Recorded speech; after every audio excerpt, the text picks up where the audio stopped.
At a Sunday brunch, my in-laws played a fun family trivia game. Every question was about my husband's childhood. Nothing about me. At the end, his mom said, "Don't worry, you'll learn more as you grow with us." I said, "Or I'll just start my own game night with people who know my middle name." It was a sunny Sunday morning in Charleston, South Carolina. I had been married to Mark for 3 years, and his family had invited us over for their traditional Sunday brunch. The table was set with all the Southern classics, shrimp and grits, biscuits with gravy, and sweet tea. Mark's mother, Patricia, had organized a fun family trivia game to spice things up. As the game commenced, I noticed that every single question revolved around Mark's childhood. What was Mark's first word? Which high school did Mark attend? What was Mark's favorite childhood toy? I sat there, smiling politely, but the exclusion was palpable. At the end of the game, Patricia turned to me and said, "Don't worry. You'll learn more as you grow with us." I took a deep breath and replied, "Or I'll just start my own game night with people who know my middle name." The room fell silent. Mark looked at me, eyes wide, while his family exchanged uncomfortable glances. I excused myself and stepped outside to get some air. Mark joined me a few minutes later. "That was uncalled for," he said. "Was it?" I replied. "Do you even know my middle name?" He hesitated. "It's Marie. It's Elaine, Mark. Elaine." He looked down, embarrassed. "I'm sorry," he muttered. "It's not just about the name," I said. "It's about feeling like an outsider in my own marriage." That night, I couldn't sleep. I kept replaying the brunch in my head. I decided it was time to take matters into my own hands. I sent out invitations to my closest friends for a game night at our place. The theme? Get to know Elaine. I prepared trivia questions about my life, my interests, my childhood. I wanted to create an environment where I felt seen and valued. The night arrived, and our living room was filled with laughter and chatter. My friends were excited, and the atmosphere was warm and welcoming. We played the trivia game, and I was touched by how much my friends knew about me. They remembered details I had long forgotten. Mark sat quietly observing. After the game, he pulled me aside. "I had no idea," he said. "That's the point," I replied. The following weekend, we were invited to another family gathering. I was hesitant, but decided to go. During dinner, Patricia brought up the previous brunch. "I hope you didn't take our trivia game the wrong way," she said. "I did," I replied honestly. "It made me feel invisible." She looked taken aback. "That wasn't our intention," she said. "Intent doesn't erase impact," I said. Over the next few months, things began to shift. Mark made an effort to learn more about me, asking questions and showing genuine interest. His family started including me in conversations, asking about my background and experiences. It wasn't perfect, but it was progress. One evening, Mark and I were sitting on the porch, watching the sunset. "I never realized how much I took you for granted," he said. "It's easy to overlook what's familiar," I replied. "I want to do better," he said. "Then start by remembering my middle name," I teased. He smiled. "Elaine." We decided to make our game night a monthly tradition, alternating themes and hosts. It became a way for both families to come together and learn about each other. The walls that once separated us began to crumble, replaced by mutual respect and understanding. Looking back, that brunch was a turning point. It forced me to stand up for myself and demand the respect I deserved. It wasn't about revenge, it was about reclaiming my identity. As we continue to grow together, I know there will be challenges. But I also know that open communication and mutual respect will guide us through. And every time we play a game, I'll smile, knowing that I am no longer invisible. About 2 months after we started our new game night tradition, something strange began happening. Patricia, Mark's mom, who had been unusually kind and even brought a pie to the last game night, started acting odd. Quiet. Too quiet. She stopped bringing her usual energy. At one game night, she just sat on the couch, sipping her wine, barely answering questions. When I asked if everything was okay, She smiled and said, "Oh, I'm just soaking it all in." But something felt off. I didn't press her then. I wish I had. A few days later, I got a call from my friend Jenna. "Hey, just giving you a heads up," she said. "I ran into Patricia at the farmer's market. She asked a lot of personal stuff about you, where you grew up, your college, your old job. Like, weirdly specific stuff. That sent a chill down my spine." "Why would she be asking about that?" I said. "I don't know." She said something like, "Just making sure she's the right fit for Mark." I felt my stomach twist. It wasn't paranoia. I knew Patricia had never really liked me, but I thought we were getting somewhere. Clearly not. Something had changed, so I started digging. Quietly, carefully. I checked Mark's laptop one night while he was asleep. I felt guilty, sure, but something was wrong, and I needed to know. There it was. An email chain between Mark and his mom. Subject line, concerned about Elaine. One message stood out. "Mom, please stop digging into her past. You already made things awkward with Jenna. If she finds out, she'll lose it." So he knew. The next morning, I confronted him. Not yelling, just calm. "I know you and your mom have been emailing about me," I said. His face dropped. "You went through my emails? You lied to me. You let her dig into my past. What did she think she was going to find?" "She thought you were hiding something.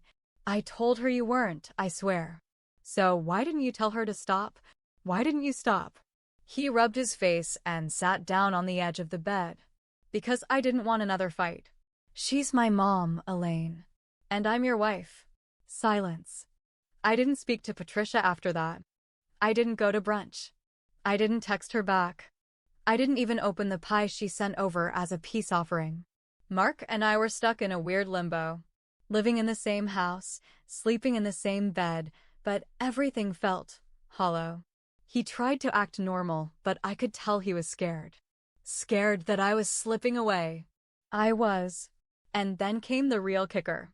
I got a letter in the mail. No return address. Just a plain envelope with a few printed pages inside. It was a background report on me. Everything. My high school grades. My parents' divorce records. My community college debt from years ago. I sat on the kitchen floor, shaking, holding that report in my hands. This wasn't just nosy. This was war. I didn't say anything to Mark. I needed time to think. I needed space to breathe. So I made a plan. I packed a bag and went to stay with my cousin in Asheville for a week. No warning. Just left a note. "I need time to think. Don't contact me." He called, texted. I didn't answer. I needed to decide if I was done. But I also needed to get smart. Because if they were going to dig into my past, I was going to start digging into theirs. With help from Jenna, who was all in once I told her what happened, we started looking into the family.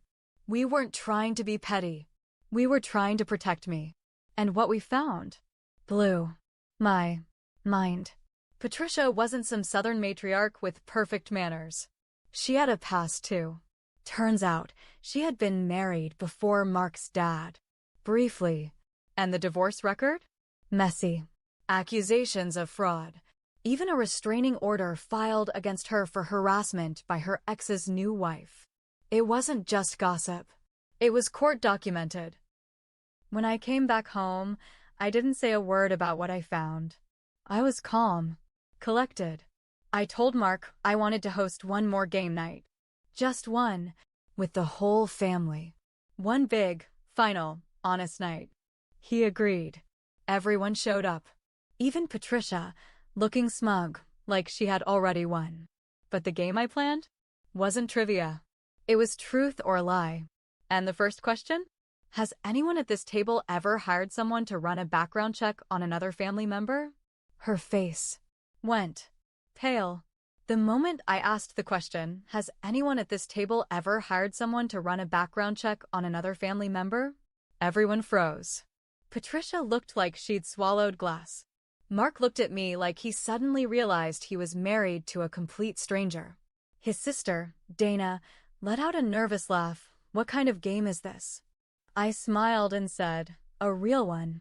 Patricia cleared her throat. I think this is inappropriate. I didn't blink. So, is stalking your daughter-in-law? Mark finally found his voice. Mom, is this true? She didn't deny it. She just said, I was looking out for you. That's when Dana stood up. Looking out for him? She turned to me, eyes wide. Elaine, she ran a background check on me too. When I started dating Tyler. She said it was just to protect the family. I thought it was weird, but what? Mark was speechless. You did this to Dana too? That did it. All the air was gone from the room. Patricia tried to talk her way out of it, claiming it was out of love, that she had seen families fall apart due to secrets, blah blah blah. I let her talk. Then I dropped the bombshell. I know about your first marriage. And the restraining order. Dead silence. Dana's mouth dropped open. Mark looked like his world had cracked. I continued, calm but sharp. I found the court records. You harassed your ex's new wife so badly she filed for protection. And now you're trying to protect this family from me. Patricia stood up. You don't understand, no, I interrupted. You don't. You crossed a line, Patricia. A big one. And I won't play pretend anymore. Chapter 19. The real fallout. Mark didn't sleep in our room that night. I told him he didn't have to leave, but he did anyway. We were polite to each other, but there was something between us that had never been there before, doubt. He was forced to reckon with who his mother really was. But what made things worse was what happened the following week. I got a call from my job. HR. Someone had submitted an anonymous complaint about me, claiming I had lied on my resume. Said I falsified my college records, except I didn't. I had the degrees, the work history, everything. And you want to guess who had just learned about my community college transcripts? Yeah. I couldn't prove it was Patricia. But come on. Who else? That was my final straw. I didn't scream. I didn't throw a fit. I just got a lawyer. I had already documented everything. The emails, the letter, the background report, the game night confrontation. Dana even agreed to write a statement. I wasn't suing her yet, but I wanted her to know I could. So my lawyer sent a cease and desist for harassment. And that broke something in her. She called Mark, crying, claiming I was trying to destroy her. She left me voicemails, sobbing, saying I was tearing the family apart. She tried to message Jenna too, claiming I was unstable. Mark came to me with his hands shaking. I don't know what to do anymore. I looked at him and said, I do. I told Mark we needed space. Real space. Not a weekend away. I meant separate apartments. It wasn't a threat. It was survival. He was torn. Said he still loved me, but I could see it in his eyes. He was scared. Not of me. Of making a choice. He knew his mother was toxic, but that was his mother. He finally asked, what do you want? And I said, I want peace. I want respect. I want to stop living like I'm walking on eggshells around a woman who sees me as the enemy. A few days after Mark moved into a short-term rental, I got a letter in the mail. No return address. Again. I almost threw it away. But I opened it. It wasn't from Patricia. It was from Dana. A handwritten note.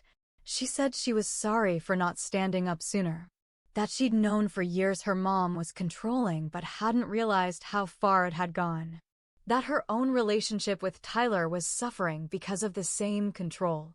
That I'd been right to draw the line.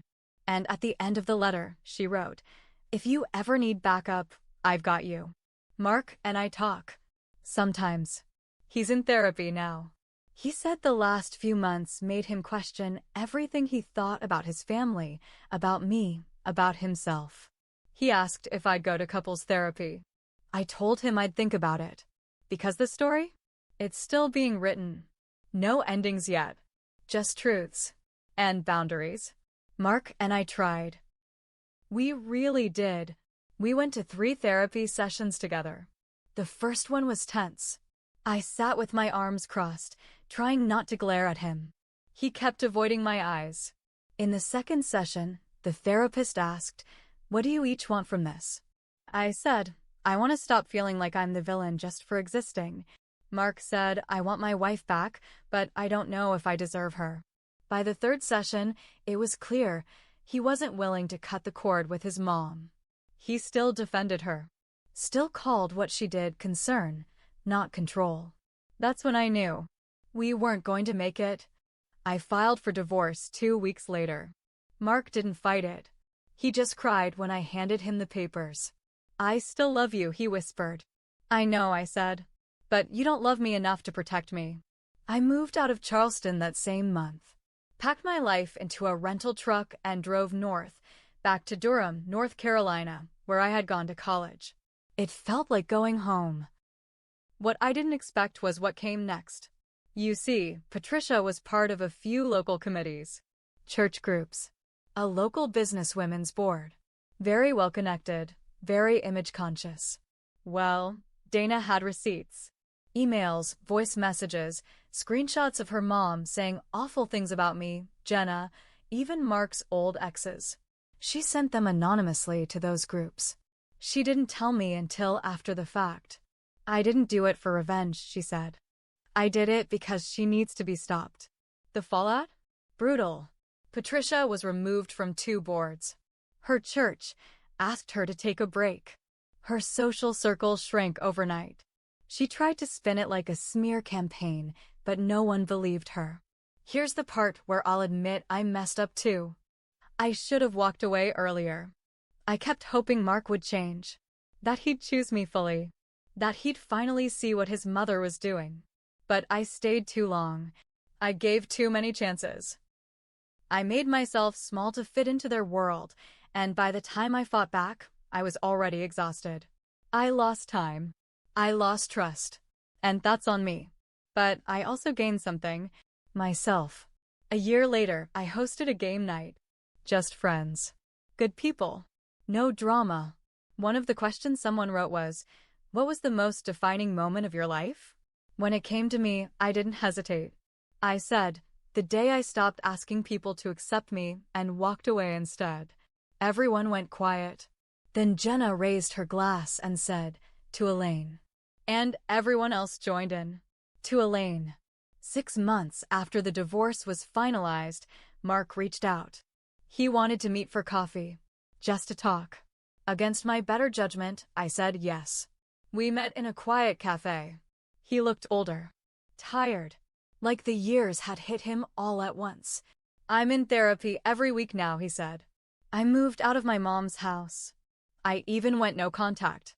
I sipped my drink. "That's good. I just wanted to say, you were right about all of it. And I'm sorry." I looked him in the eye. "I believe you. But some apologies come too late." He nodded. And that was the last time I ever saw him.